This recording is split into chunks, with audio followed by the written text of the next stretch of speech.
Okay, so this is kind of an impromptu Q&A session about how to get into U.S. graduate school PhD programs from outside of the U.S. And so this anonymous person is acting as a guest and then basically serving as a generic person who wants to go to U.S. grad school, such as Caltech. And the first thing I think is important to note is that in general, U.S. Graduate school tends to support PhD students, stipend, the living expense, and also teaching. I mean, the fee for becoming a student. Do you know that? I do now. Yeah, so that means that the school or researcher actually has to pay a lot for a given student, and the amount of the cost is quite substantial, almost like a postdoc. Okay. All right. Yep. Yeah. So that means that these U.S. professors and so on has to make a choice between whether they will take you or take other skilled people with almost the same amount of the money actually. Because if it's a postdoc, then they just need to pay for the salary. But if it's a student, then they need to pay for the tuition in addition to living expense. And according to some of my friends and so on, it seems like it's more or less comparable in terms of the cost. Depends on the location and the situation, but roughly you can consider that. And then that's very different from how you are imagining in entering a school like U.S. Undergraduate school or high school, right? It's almost like getting a job in a sense.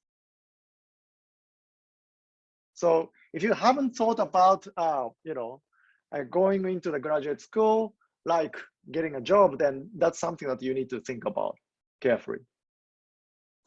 Okay. Yeah. So that changes quite a bit of the strategy, in fact.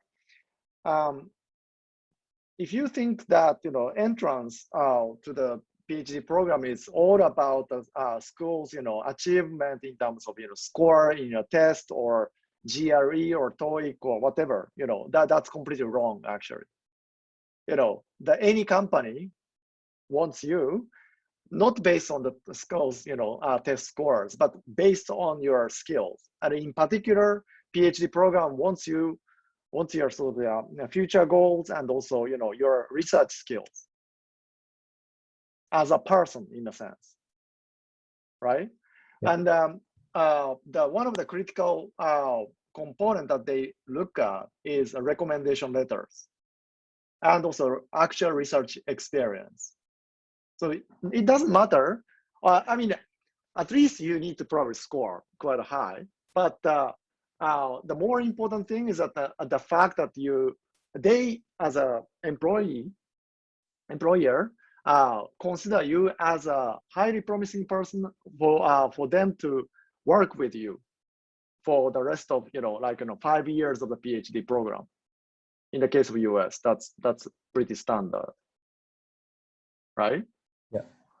So in my case, for example, this is almost like 20 years ago, so it may have changed quite a bit. But I was actually rejected by all these graduate schools that I applied, Stanford and the Caltech and somewhere in the Bay Area, the Berkeley and UC. USC and things like that. I wanted to go to the Californian graduate school. But regardless of that, I went to do the research volunteer in California, and then ended up in doing research volunteer in Crystal Cox laboratory. If you are interested, I can tell you a bit more about the details. But then after working like crazy, then Christoph really liked me, and then he recommended to apply for a PhD program in Caltech. And then I said that I actually already applied, but you guys rejected me in the selection process. And then Christoph went to trash bin and then discovered this application form from me, and then he restarted this examination process, and then I was able to get into a PhD program in that year. See, yeah.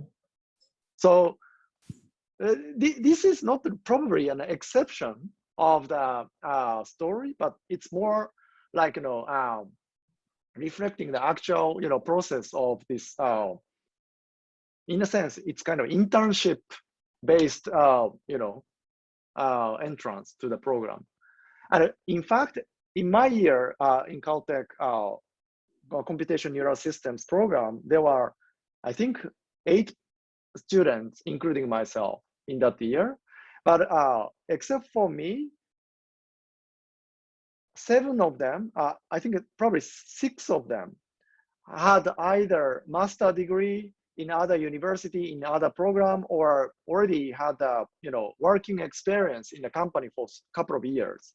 Like somebody worked in the MathWorks in the MATLAB environment and so on, and then came to Caltech. So they had much more stronger experience than me. But what probably distinguished myself was that I was very interested in consciousness, and I show my sort of seriousness and research capability to Christoph directly by working as a research volunteer. So something like that, in either directly working with them or working with somebody else to prove that you are serious and also you are also capable of research is one of the necessary kind of component for anybody to enter PhD program in US, especially for if you are interested in getting into the quite good schools. Make sense? Yep, I see. Do you have any question about this? So you would say that having very good grades versus having pretty good grades is not necessarily an advantage in this case. So the main factors, recommendation letters and just prior research experience and anything that demonstrates that you have the potential to be a researcher. That's correct. Yeah, makes sense. Yeah, and I've seen many other examples, but yeah. So when I give this kind of a tip to especially Japanese students, I always recommend for them to directly go there and then see whether you like their environment and they like you. Partly because some of the test scores are very difficult to attain for Japanese students, like GRE for verbal scores and so on, language score, but they don't really matter for research. And I know that people program like Caltech explicitly say that they don't care about the scores actually. Yeah, I don't think they take GRE scores anymore. Yeah. So, but the problem is that how do you get good recommendation letters, right? So the strongest recommendation letters is always coming from the internal people. So if you want to go to this particular person's research laboratory, then working over there as a research assistant to gain the best recommendation letter possible is the best approach to get the strongest recommendation letters. And the next good is that working with somebody who is a direct collaborator of that target professor. And then you get a very strong recommendation letter from that, close collaborators.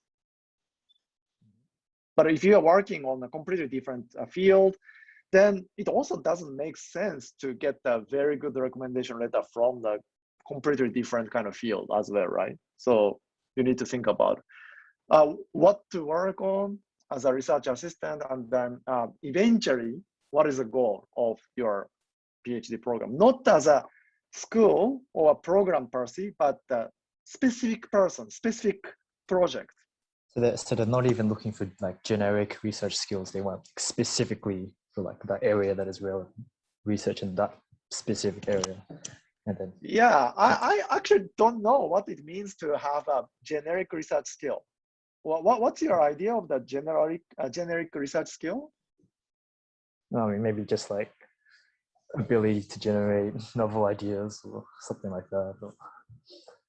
But that's potentially, quite domain specific, right? Like, if you want to, generate an idea for consciousness research, then you need to know about that. And your mathematical skills doesn't work, doesn't mean much. But that doesn't mean that you don't have now, research ideas, right? Mm-hmm. So this, I'm not so sure about this generic research skill kind of idea. I think that would be more so true with more sort of, how to say, not like practical, hands-on kinds of degrees, whereas very theoretical degrees like mathematics and theoretical, I think there is such a thing as like just a generic ability. Maybe that's why they look at schools more. Yeah, that could be the case, and especially for the master's degree, or the case where the PhD degrees actually starts with education of a particular kind of field.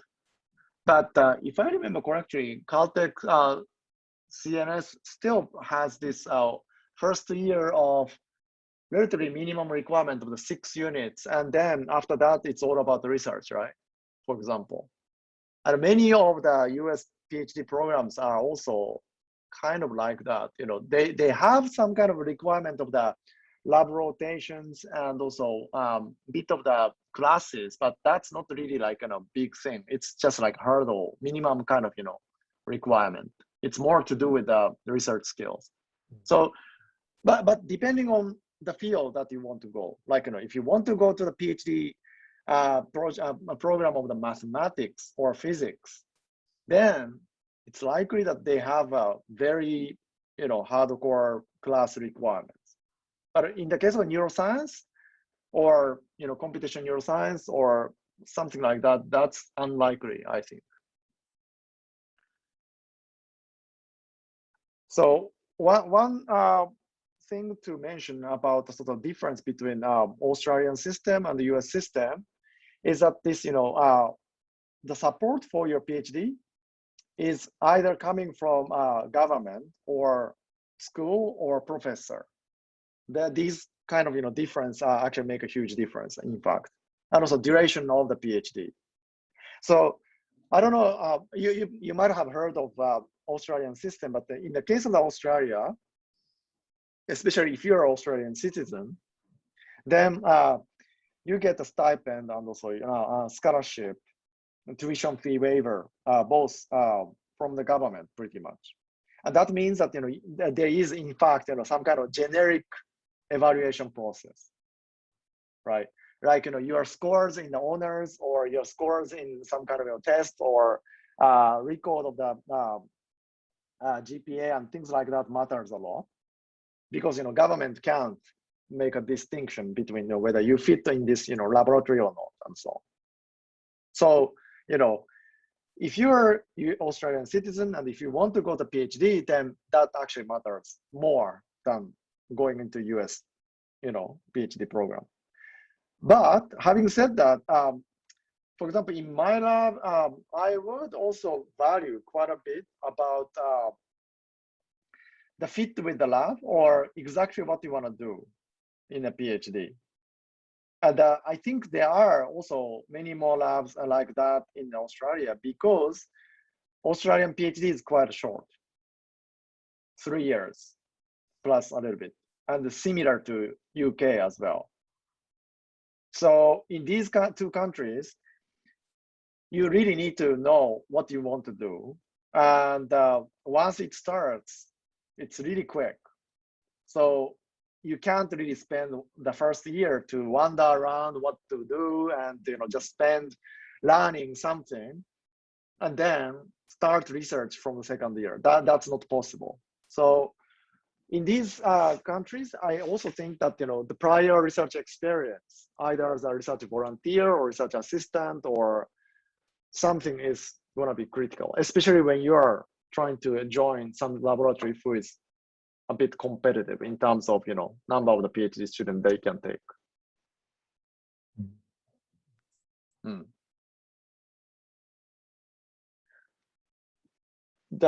Is there any other particular question about this?